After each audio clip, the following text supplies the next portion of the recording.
كان يا مكان في خط نفط اسمه تاب لاين.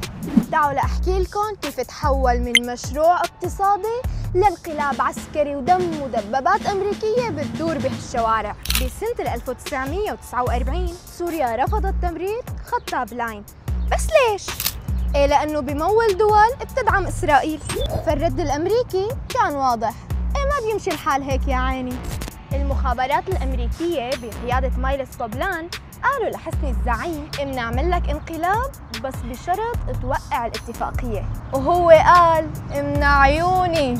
الزعيم طوق القصر بالدبابات واعتقل شكر القوتي وقال الانقلاب لإقامة ديمقراطية حقيقية، والبرلمان رفض يوقع الاتفاقية، فحسني وقعها لحاله بمرسوم عسكري كأنه عم يطلب بيتزا. بس الديمقراطي العظيم ما حكم غير 137 يوم وطلع من الحكم بانقلاب كمان، يعني وقع على النفط وطلع بالدم. وبال67 ملف التاب لاين اتسكر بعد احتلال الجولان، بس بالحقيقة أول انقلاب بسوريا كان صناعة أمريكية 100%. أمريكا كانت تلعب زمان، بس يا ترى لسه ماسك الريموت؟